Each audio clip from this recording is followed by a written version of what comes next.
Big बल्कि 4x4 SUV की 70,000 kilometre की सर्विस अगर 10 वाटर इन फ्यूल और इसी के साथ आ गया है E20 अपने साथ हुई एक अलग ही कहानी। और आपको थोड़ा सा कॉशियस रहना पड़ेगा अगर आपको अपनी गाड़ी को बचाना है तो डॉग्स ना गाड़ियों के नीचे दिन में सो जाते हैं गर्मी से बचने के लिए। अब अगर टाइम खराब हो तो फिर उनका मूड भी खराब हो सकता है और फिर वो आपकी वायरिंग भी चबा सकते हैं। अब वायरिंग आपकी स्टैंडर्ड वारंटी में इंक्लूडेड नहीं रहती है। Another day another issue in our Scorpio. देखो भाई क्या एरर आ गया, अब वाटर इन फ्यूल और इसी के साथ आ गया है E21 DEF डोजिंग माल फंक्शन, जो मेरे अकॉर्डिंगली वाटर इन फ्यूल की वजह से आया है। 4 दिन पहले फ्यूल फुल कराया मैंने और उसी पेट्रोल पंप से जहां से मैं 20 साल से फुल करा रहा हूँ। सो भाई जैसे ही मैंने ये इशू देखा ना, मैं सबसे पहले गया पेट्रोल पंप पे और मैंने जो सुपरवाइजर होता है ना उनसे बात करी। तो वो अपना प्रोसीजर बताने लग गए कि सर हम वाटर लेवल रोज चेक करते हैं, हमारे अलार्म्स लगे हुए हैं, वो बता देते हैं अगर फ्यूल में वाटर डिटेक्ट होता है तो। और सेकंड चीज, उनके पास कोई दूसरी गाड़ी नहीं आई है जिसमें कि ऐसा कोई इशू आया है। अब लास्ट 4 डेज में बहुत लोगों ने डीजल डलवाया होगा बट सिर्फ हमारी गाड़ी में इशू आया है। सो कह नहीं सकते भाई ये जेन्युइनली वाटर इन फ्यूल का इशू है या जो इसका फ्यूल का सेंसर है वो खराब है या फ्यूल फिल्टर में मॉइस्चर आ गया है। वैसे जनरली फ्यूल फिल्टर में भी मॉइस्चर नहीं आता है भाई। सो मुझे जो लगता है ना, मोस्ट प्रोबेबली इसका जो फ्यूल का सेंसर है ना वो खराब हो गया है और उसको फिर ना वारंटी में रिप्लेस करना पड़ेगा महिंद्रा को, क्योंकि अपनी गाड़ी अभी वारंटी में ही है। बाकी देखते हैं क्या होता है क्या नहीं। इसके साथ ही में जो E21 DEF डोजिंग माल फंक्शन आ रहा है ना, वो मुझे लग रहा है इसी वजह से आया है क्योंकि वाटर इन फ्यूल का सेंसर एक्टिवेट हो गया है। थर्ड चीज इसकी वजह से जो इम्पैक्ट हुआ है गाड़ी पे वो है लिंप मोड एक्टिवेट हो गया है, which is limited performance mode. So गाड़ी अब हमारी 2000 RPM से ऊपर जा ही नहीं रही है। कितना ही एक्सेलरेटर आप दबाओ, 2000 RPM is the maximum limit. So गाड़ी अब बस यहाँ से सर्विस सेंटर ही जा सकती है धीरे धीरे और आप इस गाड़ी से कुछ भी काम नहीं ले सकते हो। और मुझे लगता है महिंद्रा की गाड़ियां ना थोड़ी ओवर सेंसिटिव है, ये सब इश्यूज आते रहते हैं और खासकर इनके सेंसर्स और इलेक्ट्रॉनिक्स तो भाई बेकार ही हैं। कुछ ना कुछ इशू चलता ही रहता है गाड़ी में थोड़े थोड़े दिनों में। अब ये बड़ा इशू आ गया है। सो देखते हैं क्या कुछ इसका इन्वेस्टिगेशन होती है, क्या सोल्यूशन निकलता है। बाकी साथ ही में 70,000 किलोमीटर की सर्विस भी करा लेंगे क्योंकि गाड़ी ऑलरेडी 69,000 किलोमीटर हो गई है। सो वो भी अपडेट आपको इसी वीडियो में मिल जाएगा कि 70,000 किलोमीटर की सर्विस का क्या कॉस्ट आता है, क्या क्या पार्ट्स चेंज होते हैं और सबसे मेन चीज ये वारंटी में इंक्लूड होता है या नहीं फ्यूल सेंसर का इशू। तो भाई गाड़ी भेजते हैं पिक एंड ड्रॉप के लिए। बाकी आपको दिख ही रहा होगा भाई एक छोटा सा फ्रैक्चर हो गया, इसकी वजह से मैं गाड़ी लेके जा नहीं रहा हूँ। दूसरा मेरे पास टाइम भी बिल्कुल नहीं है, सो इस बार गाड़ी मैं भिजवा रहा हूँ सर्विस के लिए। देखते हैं कैसा ओवरऑल एक्सपीरियंस रहता है, क्या कॉस्ट आती है और गाड़ी कितने टाइम में ठीक होके अपने को वापस मिलती है। सो मिलेंगे अब आपसे गाड़ी की सर्विस होने के बाद। चलो सी यू।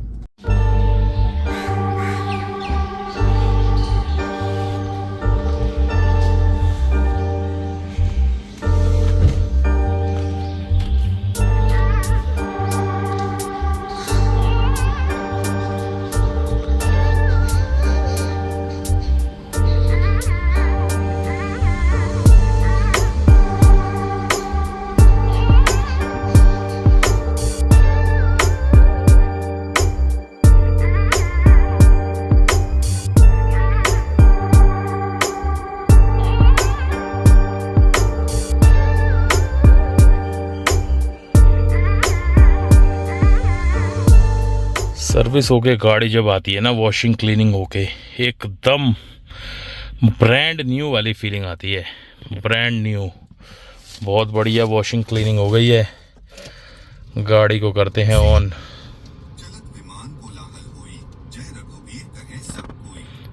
बाकी टेम्परेचर देख लो भाई, दिल्ली में शाम के ऑलमोस्ट 7 बजने वाले हैं, 40 डिग्रीज।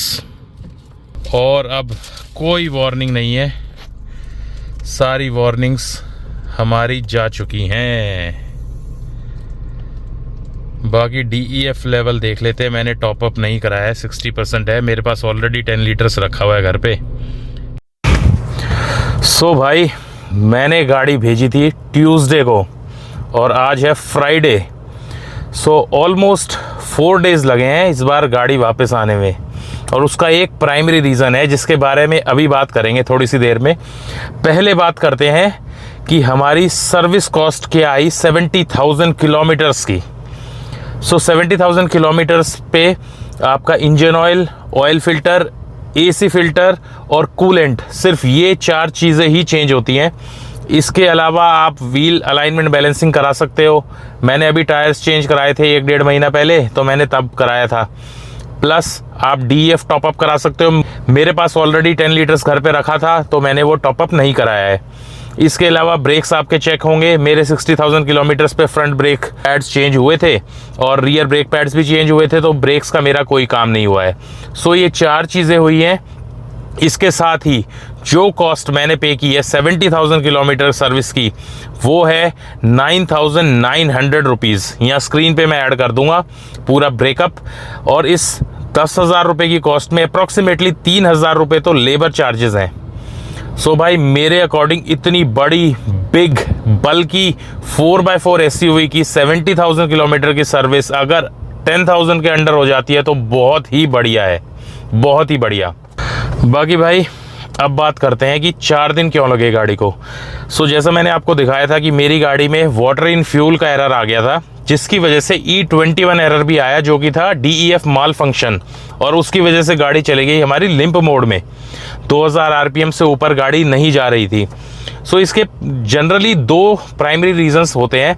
एक तो कि आपकी फ्यूल क्वालिटी ख़राब हो, उस केस में जो आपका फ्यूल फिल्टर होता है वहाँ मॉइस्चर आ जाता है। बट मेरे केस में वो सिनेरियो नहीं था, क्योंकि मैंने सेम ही पेट्रोल पंप से फ्यूल डलाया है जहाँ से मैं 20 साल से डलवा रहा हूँ, अपने घर के पास से ही। दूसरा रीज़न होता है कि आपका जो वाटर इन फ्यूल का सेंसर है वो फॉल्टी हो जाए। महिंद्रा में जनरली सेंसर्स फॉल्टी हो जाते हैं, बट अपने साथ वो सिनेरियो भी नहीं था। सो भाई मेरे साथ हुई तीसरी कहानी, एक अलग ही, जो आपके साथ भी हो सकती है, तो आपको भी थोड़ा सा कॉशियस रहना पड़ेगा। गाड़ी की चेसिस पे से जारी होती है वायरिंग, जिसको बोलते हैं वायरिंग हार्नेस। अब वो वायरिंग मेरी गाड़ी की किसी डॉग ने चबा डाली। भाई जब टाइम ख़राब होता है ना, कुछ भी हो सकता है आपके साथ।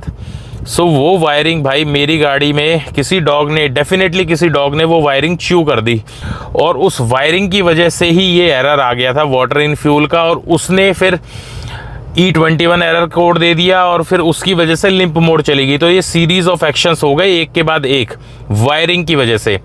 और वायरिंग जब हमने चेक करवाई तो वो क्लियरली दिख रहा था कि वो डॉग बाइट की वजह से वो वायर च्यू करी हुई थी। जनरली होता क्या है, गर्मी बहुत ज़्यादा है तो डॉग्स ना गाड़ियों के नीचे दिन में सो जाते हैं गर्मी से बचने के लिए। अब अगर टाइम ख़राब हो तो फिर उनका मूड भी ख़राब हो सकता है और फिर वो आपकी वायरिंग भी चबा सकते हैं। अब अपने साथ यही कहानी हो गई। और भाई वायरिंग का अगर आप प्राइस सुनोगे ना तो होश उड़ जाएंगे। मुझे लग रहा था यार 2-3 हज़ार रुपये की वायरिंग होगी, कोई नहीं बदलवा लेंगे। इस वायरिंग हार्नेस की कॉस्ट है 10,000 रुपीज़, और ये ऑर्डर पे आई है, सर्विस सेंटर पे नहीं थी। 2 दिन तो इसको आने में लगे, फिर इसका वायरिंग में 1 दिन लग गया। तो बहुत बहुत बड़ा टास्क हो गया ये वायरिंग रिप्लेस कराने के लिए।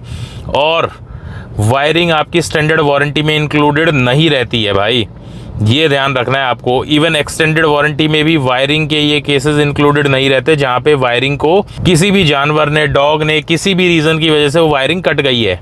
सिर्फ मैन्युफैक्चरिंग फॉल्ट जो होता है ना, वो इंक्लूडेड होता है वारंटी में। सो भाई वारंटी में ये इंक्लूड नहीं होगा। सो 10,000 रुपीज़ का आपको खर्चा पड़ सकता है, बहुत मोटा, और फिर आपकी गाड़ी भी 3-4 दिन के लिए गई।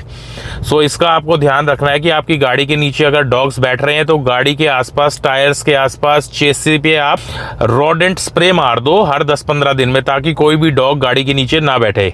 तो ये है बचने का तरीका। अब बात आती है कि मैंने 10,000 रुपये दिए कि नहीं। सो भाई मेरा जो ओरिजिनल बिल बना था वो था 21,000 रुपीज़ का इस वायरिंग की वजह से।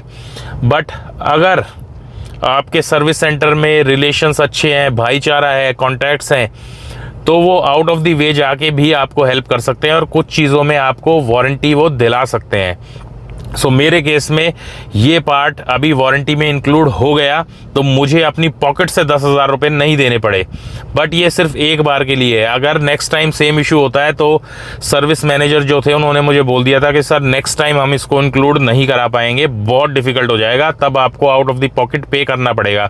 सो आपको ध्यान रखना है कि ऐसा इशू दोबारा ना हो, क्योंकि उनको देख के ही पता लग जाता है कि ये वायर नॉर्मल ही ख़राब हुआ है पुराना होकर, या फिर किसी ने च्यू किया है। सो भाई इस चीज़ का ध्यान रखना, वायरिंग को आपको बचाना है डॉग से, वरना मोटा फटका आ जाएगा। तो ये रीज़न था भाई वाटर इन फ्यूल का एरर देने के लिए और E21 एरर के लिए। बाकी सारे एरर्स अपने हट चुके हैं, गाड़ी एकदम बटर स्मूथ हो गई है सर्विस का होने के बाद। 69,040 किलोमीटर्स अपनी गाड़ी पे क्लॉक इन हो चुके हैं, तो बहुत बहुत बढ़िया भाई सर्विस होने के बाद गाड़ी लग रही है। एकदम फील ऐसी आ रही है कि अभी गाड़ी लेके निकल लें, बट अभी टाइम है थोड़ा सा रोड ट्रिप में। जल्दी ही एक बहुत लंबी ऑलमोस्ट 5,000 किलोमीटर की रोड ट्रिप अपनी प्लान हो रही है और साउथ इंडिया आ रहे हैं बहुत बहुत मज़े करने के लिए। बाकी ये था भाई अपना अपडेट 70,000 किलोमीटर की सर्विस को लेके। स्कॉर्पियो एन में 70,000 किलोमीटर सर्विस के कॉस्ट लगी है अंडर 10,000 रुपीज़ ओनली। बाकी अब इस वीडियो को एंड करते हैं। आपके कोई भी क्वेश्चंस हो तो आप कमेंट्स में पूछ सकते हो। बाकी अब मिलेंगे आपसे एक और नई वीडियो में, होपफुली किसी ट्रैवल वीडियो में। तब तक के लिए जय हिंद, जय माता दी।